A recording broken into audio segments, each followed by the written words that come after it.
The following program is sponsored by PokerStars.net. Last night, a bit of irony found the big game. Your actual name is Cannon? That is my name.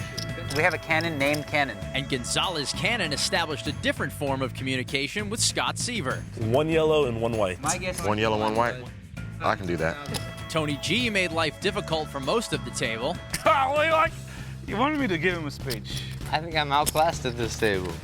Until Daniel Negreanu rivered him in the end. Did you qualify?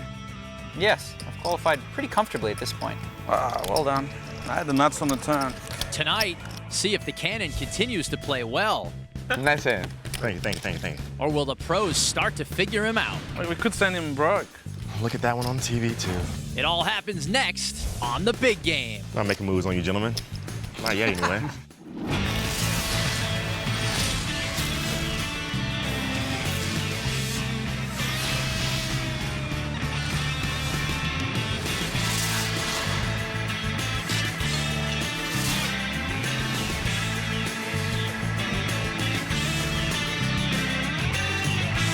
This is the PokerStars.net Big Game. Welcome to The Big Game from Las Vegas, Nevada with Joe Stapleton. I'm Scott Huff, where tonight, some of the biggest names in poker continue to butt heads in our one-of-a-kind poker room. And right now, there's more than $750,000 for the taking on the table. Of all the players with a picture of himself on their shirt, David Viffer Pete is the losingest. He stuck over $57,000. One of Tony G's nicknames is the Australian airbag, but I wouldn't call him that to his face. He's got the wind at his back tonight, starting up over $20K. Scott Seiver hasn't Seiverized anyone yet this week, but he has been canonized himself. He stuck 16-1. I blame the beard. Bobby Sura is a former member of the NBA's Houston Rockets, which coincidentally seems like the only two cards he'll play. Tight night has him stuck 800. 32-year-old Gonzalez Cannon is this week's loose cannon. The Sacramento native is an entrepreneur who's hoping to strike it big this week in order to help out his family who took a financial hit recently. So far, he's up 18-4. The final player is Daniel Negreanu. After taking down a big pot from Tony G to end last night's action, Daniel's up almost $36,000, and right now he's with Amanda Leatherman. Daniel, what do you think of Gonzo, our loose cannon, so far? You know, I was going to tell you this, but seriously, this guy has come out of, like, he's been the most aggressive Cannon we've ever seen before. He's really got game. No one's looked him up yet, which I'm surprised, because usually Cannons are timid and weak.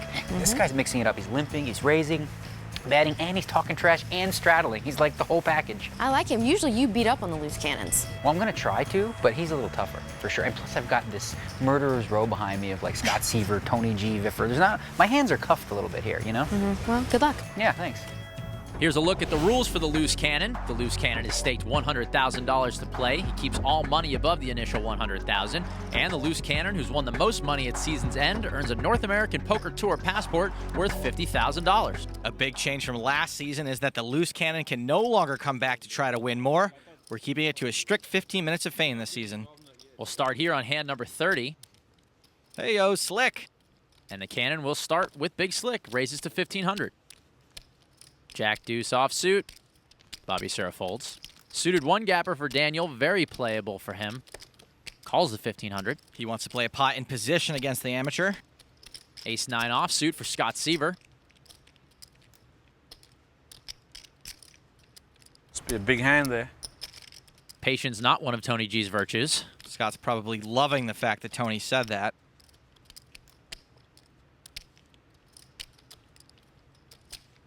And Scott's going to re-raise to 6,500. Tony folds. Scott knows the cannon can't go crazy without something huge, and in position, he can outplay the cannon after the flop. 64 more than me, huh?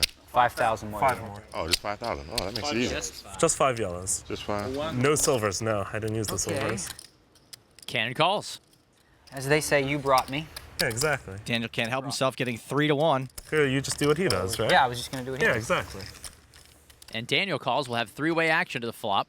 Feels good. Someone will be qualified. Oh, and the cannon has qualified with trips. King, King, Jack on the flop. Huge flop for the cannon. Huge draw for Daniel. Cannon checks his monster. It's a great spot for a check. Scott probably should try to rep a king. For Daniel, with that type of action and that kind of board, you can't really bet a 6-high flush draw. And he checks. Now, if Scott checks here, he's basically giving up on the hand. If he does bet, he can probably gain the same information with a half pot bet than he could with a 3/4 pot bet. And he bets a little less than half the pot, 8,200. 82. Now, if the cannon just calls here, it would keep his range pretty wide. A raise would narrow things considerably, make it easier for either one of these guys to get away from it.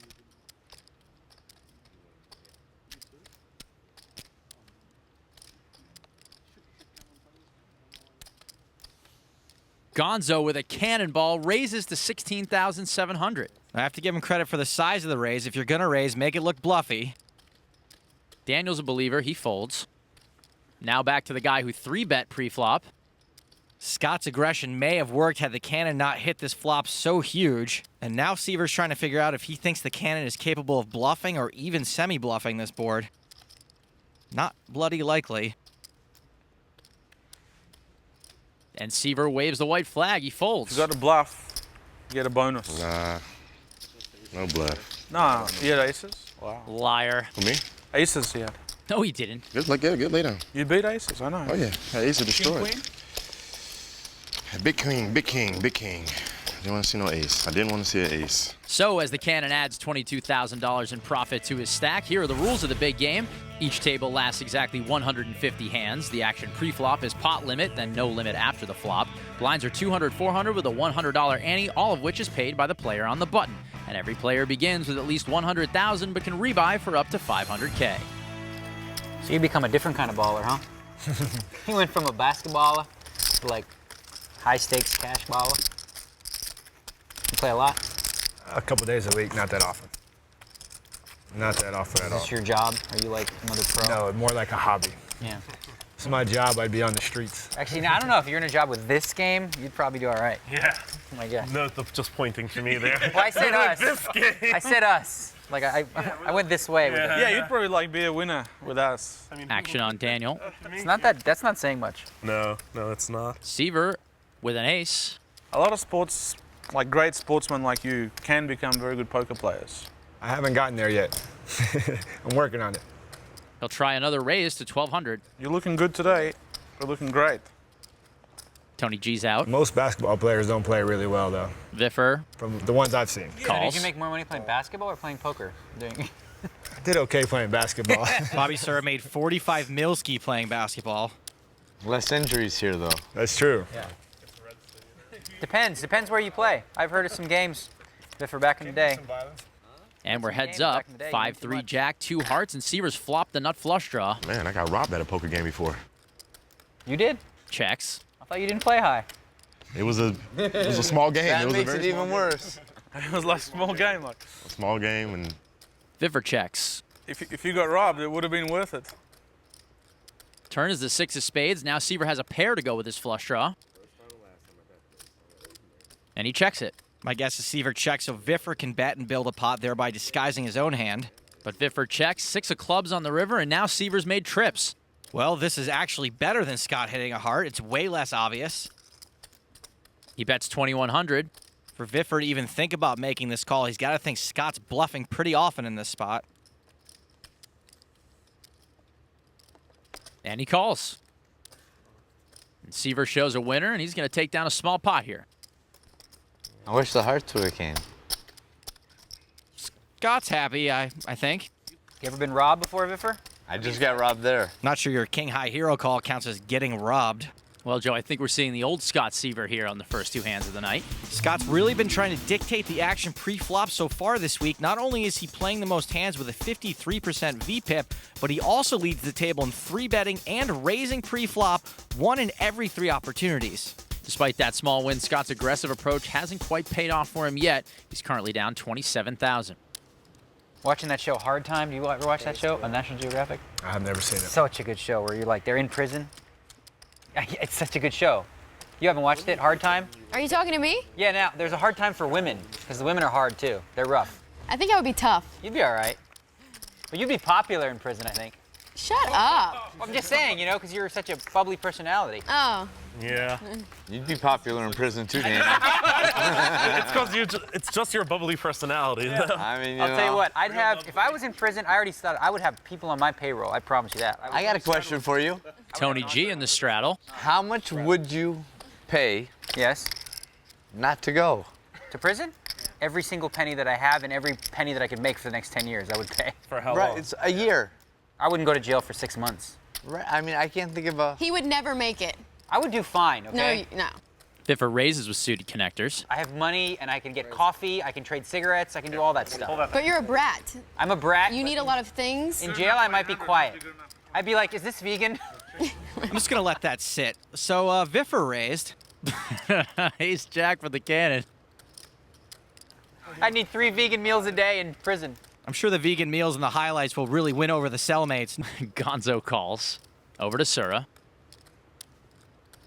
Couple of jacks. He should be able to play this one. Call or re-raise would be fine. Yeah, he's playing.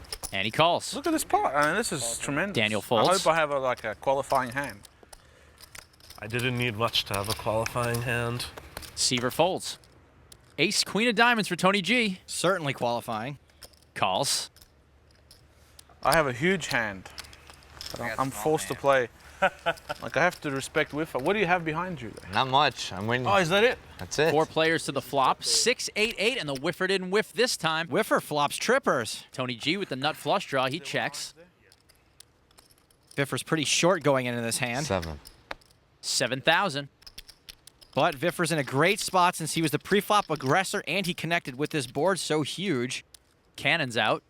Bobby Sura could be in trouble since 2 jacks will be the best hand often enough on this board. Then again, he never really was known for his J's. He's singing now because he's winning. And he calls 7,000.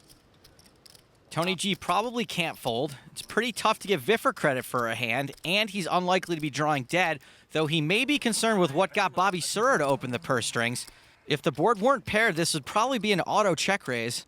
What a hand. What do you have there? Little over 28. He's got no orange chips there. You took them all. 30, so it's like 36. Didn't you hear Stapes? It's a little over 28.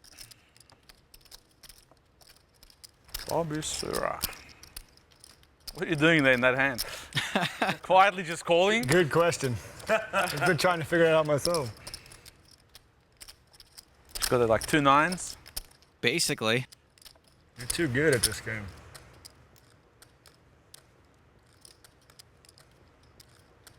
All right, I'm gonna drop it. This is a big laydown. What are you doing here? I don't think I can condone this You plan. could never imagine, but don't ever tell anyone. Yeah. You're Tony folding? G has Scott fold for him. Tony G makes a pretty tight laydown. We're going to have to pull his Maniac card. To the turn. 9 of hearts. 2 9s, I knew it. You killed my action. I'm all in. Viffer's all in for over 28,000. Oh, should have re-raised before the flop. Smells like someone has 28-1. jacks. You got it. Someone has jacks, I think.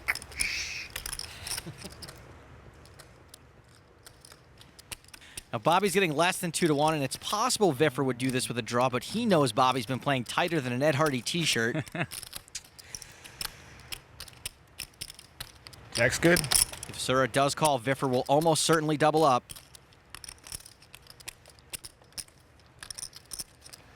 I hate to see this one on TV, too.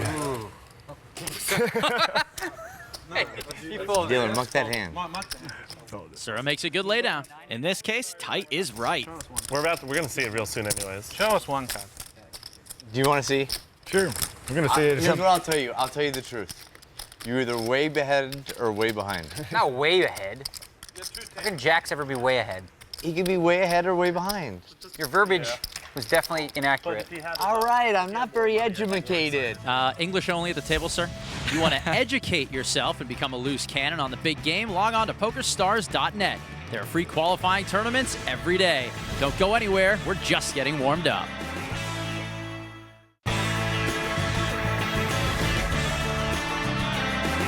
Welcome back to Las Vegas. On that last hand against Viffer, Bobby Sura made a very nice laydown, and while the former NBA star is here to challenge himself, he knows this table's not going to be a layup. Well, played 11 seasons in the NBA. I was in the 1996 Slam Dunk Contest. Also was a participant in the three-point contest in 2000. Played in the rookie game also. I had a pretty good career considering 11 years is a long time in the NBA. So very fortunate, very lucky to be